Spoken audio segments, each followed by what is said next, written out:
छत्रपती शिवाजी महाराज की जय भवानी। मंचावर उपस्थित या सांगोल्याचा वाघ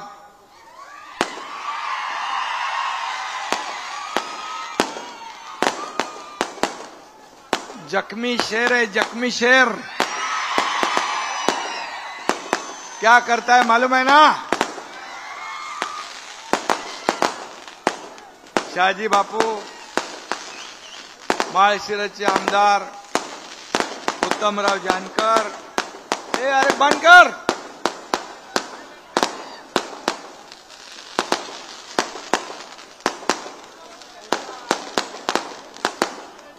पार फुरसुंगीला जायचंय। पुण्यात फुरसुंगीची सभा आहे, ते हेलिकॉप्टर उडणार नाही बाबा। फटाके बंद करा, फटाके ते तिथे लावले, तिथे पाणी टाक।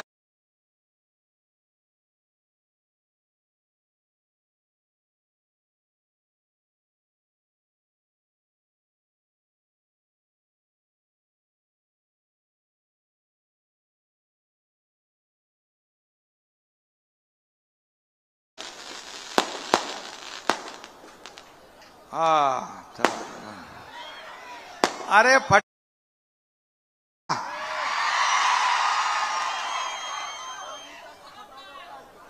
माझ्या लाडक्या बहिणी लडक्या बहिणींनो आणि माझे लाडके भाऊ इकडे आहेत सगळीकडे। लाडक्या बहिणी, लाडके भाऊ, सगळे ज्येष्ठ श्रेष्ठ, सगळ्यांचं मी मनापासून स्वागत करतो आणि पहिल्या फटक्यातच सांगून टाकतो, कोई माने या ना माने, सांगोल्यात वन अँड ओनली आनंदा भाऊ माने। बापू बरोबर आहे, दुसरी कुठं बघायचा विषयच नाही। बापूंनी काम सोपं केलंय, सगळे धनुष्यबाणच दिलेत। धडाधड धडाधड धनुष्यबाण बटन दाबून आनंदा माने आणि त्यांचे सर्व सहकारी पूर्ण टीमला आपल्याला 2 तारखेला मतदान करायचं आहे। आणि एवढा क्राऊड आहे, एवढा लाईव्ह, म्हणजे सगळे पेटलेले लोक आहेत, सगळे चीड आणि आग आहे, संताप आहे मनांमध्ये। आणि एवढे जर बाहेर निघाले आणि 2 तारखेपर्यंत आपण असेच काम करत राहिला तर सगळ्यांच्या समोरच्या सगळ्यांचं डिपॉझिट गुल झाल्याशिवाय राहणार नाही।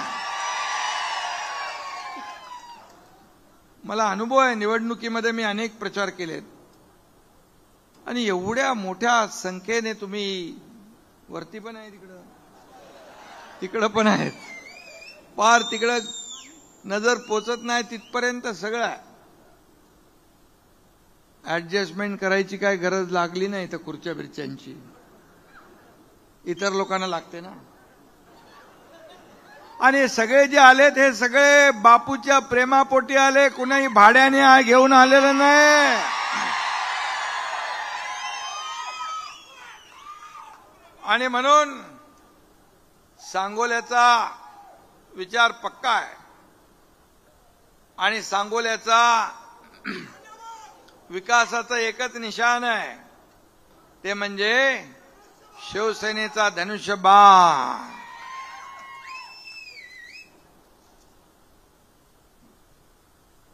शहाजी बापूंमुळे सांगोल्यात कधी नव्हे एवढा विकास निधी बघितला।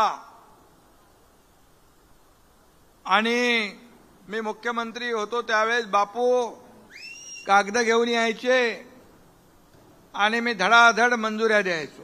बापू बरोबर आहे ना? तर बापू स्वतःचं काय काम कधी घेऊन आले नाही, या भागातल्या जनतेचीच कामं त्यांनी आणली। बापूंच्या पाठपुराव्यामुळे भारतरत्न डॉक्टर बाबासाहेब आंबेडकरांचा मोठा महामानवाचा पुतळा उभा राहिला, त्याचं अनावरण केलं आणि आपल्या जीवन सत्कारणी लागलं असा भावना प्रत्येकाची झाली.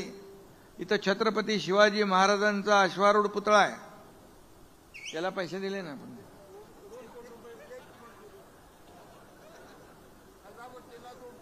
दिलेत ना? 2 कोटी दिलेत म्हणतात सजावटीला. मला आठवतं एकदा मी चाललो होतो तर मी बापूंना सांगितलं, विमानात बसायच्या आधी तुमच्या हातात ऑर्डर येईल. कितीची आली होती? 50 लाख रुपये विमानात बसायच्या आधी मी बापूंच्या हातात रिलीज ऑर्डर पाठवली होती. बाप हे काम आपलं आहे. No reason, on the spot decision. Bapu खरं म्हणजे बापू एक आगळा वेगळा माणूस आहे. आणि त्यांनी जे काय पोट तिडकीने सांगितलेलं आहे हे त्यांच्या मनातल्या भावना त्यांनी सांगितल्या. मनातल्या भावना बोललेत ते. मला आठवतंय की लोकसभेच्या निवडणुकीमध्ये त्यांना हॉस्पिटलमध्ये चेकअपला गेले आणि त्यांना आजार सांगितला दुर्मिळ आणि म्हणाले लवकर तुम्ही हे करून घ्या. तर म्हणाले लोकसभेचा महायुतीचा उमेदवार आहे, त्याचं काम करतो मी. हे ऑपरेशन पुढे ढकला. म्हणजे जीवावर बेतलेलं, जीवाशी खेळण्याचं काम बापूंनी लोकसभेच्या निवडणुकीत केलं आणि महायुतीच्या उमेदवाराला इथून 15,000चा लीड दिला ना तुम्ही? 15,000चा लीड दिला. असा बापू आहे. म्हणजे आधी लगीन कोंडाण्याचं, मग माझ्या रायबाचं.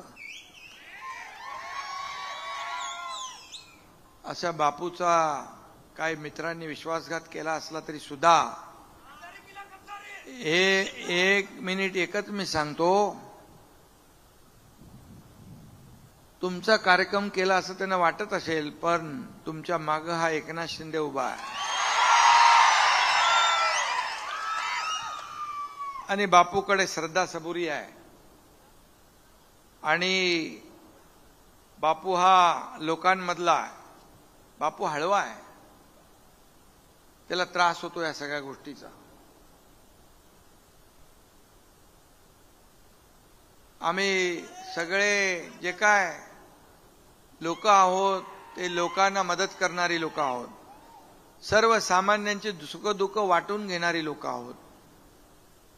आणि बापू पण एक तळागाळातला कार्यकर्ता आहे. बापूने एवढंच मी सांगतो, सत्य परेशान हो सकता है लेकिन पराजित नहीं हो सकता.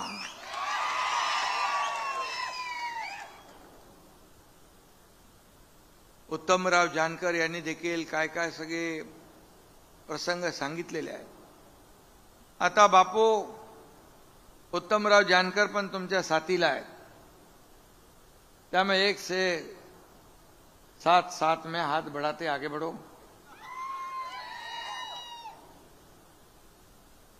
आणि मी एवढंच सांगतो की जे काय चित्र आहे हे पाहिल्यानंतर 2 तारखेला मतपेटीमध्ये सगळे धनुष्यबाण धनुष्यबाण धनुष्यबाणच दिसल्याशिवाय राहणार नाही.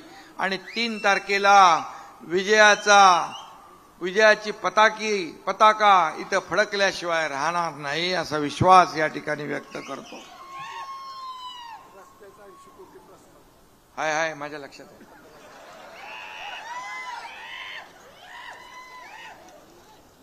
बापू गुवाहाटीला होते.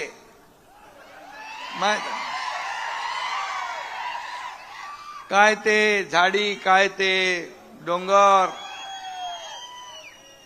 आसामचे ब्रँड अँबॅसेडर झाले होते आणि त्याचा फायदा त्यांना झाला. कितीतरी बिल्डरच्या जाहिरातीमध्ये मी बघितलं हायवेला बापूचा डायलॉग.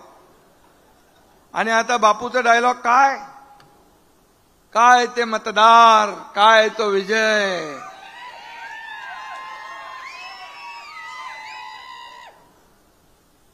आणि आता तिकडे डोंगर दरी तुम्हाला दिसली, पण इथं शिवसेनेचे मतदार यांनी विजय मिळवून दिलेला तुम्हाला दिसेल. हा विश्वास या ठिकाणी व्यक्त करतो. आणि म्हणून मी आपल्याला एवढंच सांगेन की बापूंनी केलेला त्याग, बापूने केलेला जो काही विकास, बापूने आणलेले पैसे या ठिकाणी डोळ्यासमोर ठेवा. शेवटी विकासावर भर देणारे आपण लोक आहोत. मला आठवतंय एक सर्वसामान्य कार्यकर्ता, शाखा प्रमुख ते राज्याचा मुख्यमंत्री झालो. एका शेतकऱ्याचा मुलगा या राज्याचा मुख्यमंत्री झाला. सर्वसामान्य माणसाची गरिबीची परिस्थिती काय असते त्याची जाणीव मला आहे. आणि म्हणून पहिला निर्णय आम्ही घेतला माझ्या लाडक्या बहिणींच्या योजनेचा. मुख्यमंत्री माझी लाडकी बहीण योजना. अनेक लोकांनी विरोध केला, कोर्टात गेले, पण तुमचा लाडका भाऊ त्या मुख्यमंत्री पदाच्या खुर्चीत होता. आम्ही मंजूर केलं आणि त्याची अंमलबजावणी सुरू झाली. आता काही लोक अफवा पसरवतायत लाडकी बहीण बंद होईल, पण मी सांगतो हा तुमचा लाडका भाऊ जोपर्यंत आहे तोपर्यंत लाडकी बहीण योजना कधी बंद होणार नाही. पद येतात जातात पुन्हा येतात, सत्ता येते जाते पुन्हा येते. बाळासाहेब सांगायचे सत्ता येते जाते, पण एकदा नाव गेलं की परत येत नाही. आणि ते नाव जपण्याचं काम तुमच्या शाजी बापूंनी केलं याचा मला सार्थ अभिमान आहे. आपण किती कामं केली. म्हैसाळ उपसा सिंचन योजनेसाठी प्रकल्प उभारण्यासाठी 1,500 कोटी रुपयांना मान्यता दिली. ताकारी म्हैसाळ अशा 2 स्वतंत्र उपसा सिंचन केल्या. मुख्यमंत्री असताना बाळासाहेब ठाकरे उपसा सिंचन प्रकल्पाला 883 कोटी रुपयांना कामांना मान्यता दिली. जिल्हा परिषदेच्या कोळा गटात, घेरडी गटात आजपर्यंत कुणी दिले नाही एवढे पैसे दिले. आणि इथं सांगोली शहरासाठी 90 कोटी भुयारी गटार, वंदे मातरम चौक ते मिरज रोड बायपास 11 कोटी, सांगोला प्रशासकीय कार्यालय 15 कोटी, मुस्लिम समाजासाठी ईदगाह 4.5 कोटी, बाबासाहेबांचं तर मी बोललो मगाशी सबुद्रा आणि त्यालाही 2 कोटी.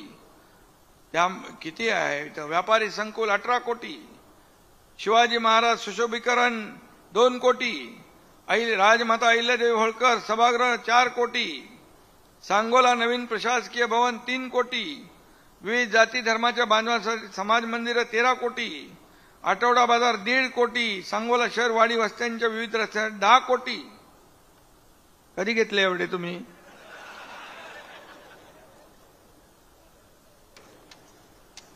आणि आता आचारसंहिता संपता नगर विकास विभागाकडून रस्त्यांसाठी 80 कोटी रुपयांची मागणी केली आहे, ती देणार,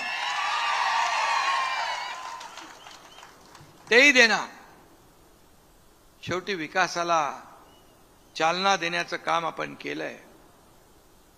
आणि म्हणून मला आठवतंय मी मुख्यमंत्री असताना अनेक निर्णय आपण घेतले, अनेक कल्याणकारी योजना केल्या. लाडकी बहीण तर केली, लेक लाडकी लखपती योजना केली, एसटी मध्ये 50% सवलत दिली, मुलींचं उच्च शिक्षण आपण 100% मोफत केलं, शेतकरी सन्मान योजना आपण केली, वयोश्री योजना आपण केली. किती योजना केल्या माझ्याही लक्षात नाही. मुख्यमंत्री सहायता निधी मध्ये 450 कोटी रुपये 60 ते 70 हजार रुग्णांचे प्राण वाचवण्याचं काम तुमच्या या एकनाथ शिंदेने केलं.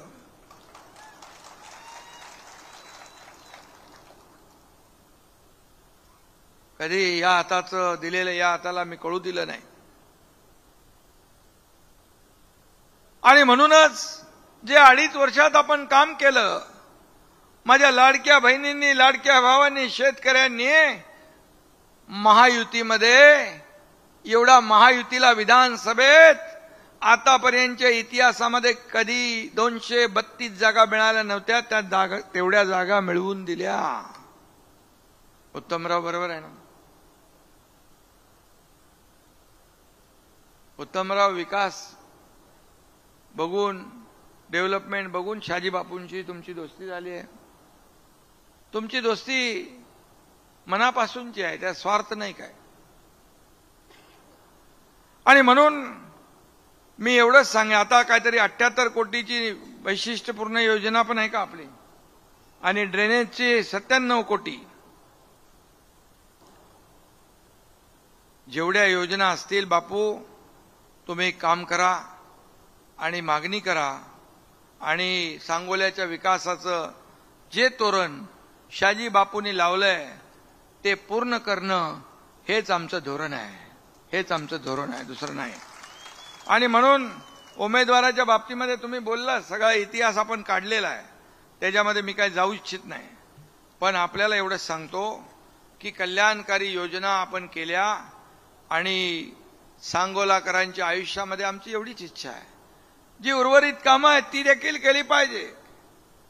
पण बापूचा जो काही तुम्ही फसवणार किती, एकदा दोनदा, पण आता बापूला फसवू शकत नाही. ही जनता जेवढी जनार्दन इथं उपस्थित आहे ती तुम्हाला तुमची जागा दाखवल्याशिवाय राहणार नाही, हा विश्वास या ठिकाणी व्यक्त करतो.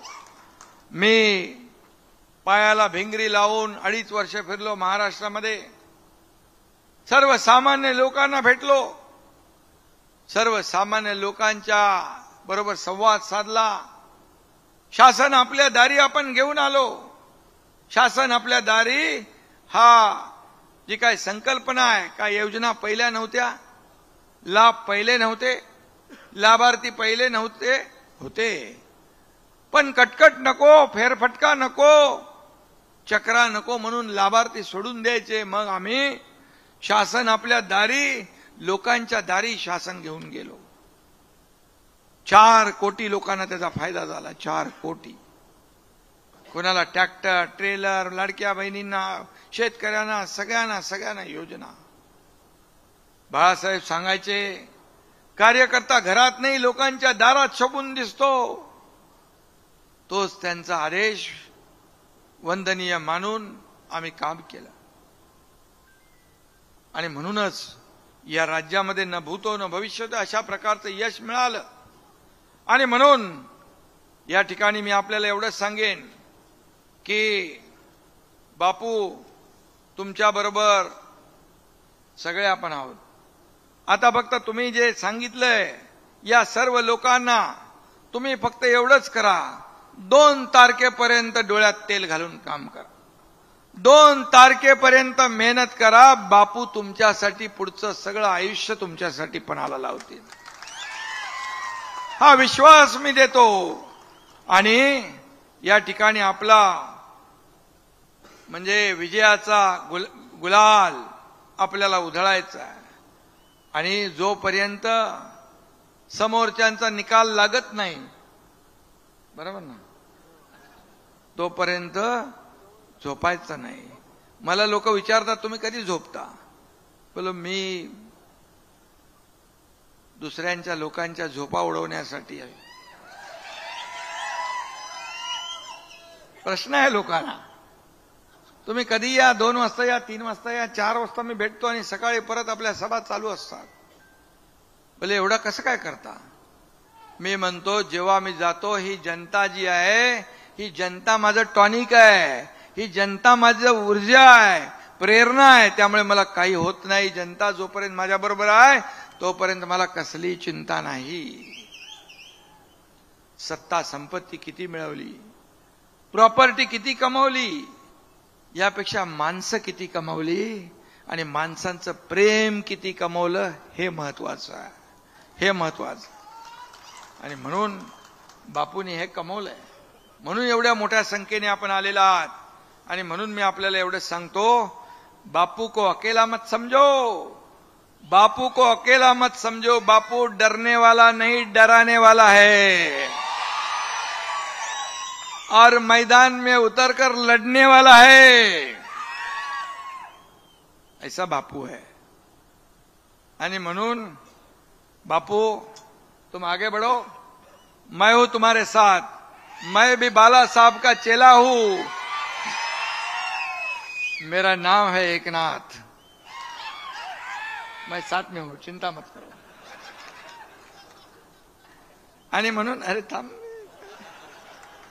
आता पहिले ही लढाई जिंका, हे पडाव जिंका, आणि म्हणून बापू ऑलराऊंडर आहेत.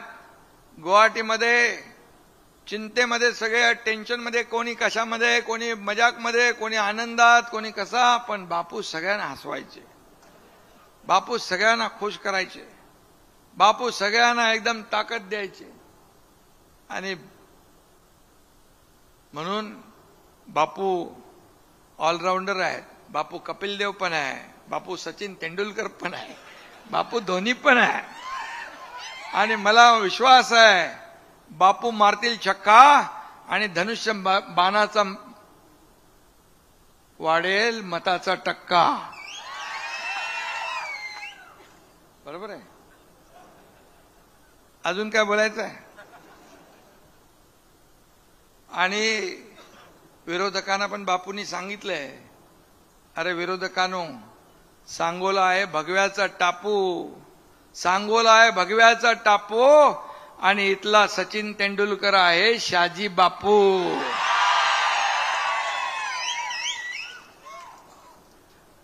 सगळ्यांना मनापासून विनंती करतो, मी खास आपल्याला विनंती करायला आलोय. हे आनंदराव आपले माने, पण मी मगाशीच सांगितलंय तुमच्याबद्दल, पण ही लढाई खरी सांगतो तुमची. ही आनंद माने हा आपला उमेदवार असला तरी सुद्धा ही लढाई तुमच्या शाजी बापूची आहे, शाजी बापूची आहे. आणि म्हणून आपण सगळे प्रेम करता शाजी बापूंवर. पुढे भविष्यामध्ये या ठिकाणी या सांगोल्याचा विकास पाहिजे तर बापू यांच्या पाठीशी उभे राहा. आणि बापूच्या पाठीशी हा एकनाथ शिंदे खंबीरपणे उभा आहे. आणि मी दिलेला शब्द पाळतो. बाळासाहेबांनी मी मगाशी बोललो, शब्द देताना 10 वेळा 100 वेळा विचार करा. आणि एक डायलॉग, मैं एक तो कमिटमेंट करता नहीं, लेकिन एक बार कमिटमेंट कर दी तो फिर खुद की भी नहीं सुनता. आणि बापू पण शब्दाला पक्का आहे. आणि म्हणून मी आपल्याला विनंती करतो, येत्या 2 तारखेला धनुष्य बाणासमोरचं बटन दाबून या ठिकाणी शिवसेनेचे सर्व लोक, नगराध्यक्षासहित माने आणि बाकी सगळं पॅनल विजयी करा. धन्यवाद. जय हिंद, जय महाराष्ट्र.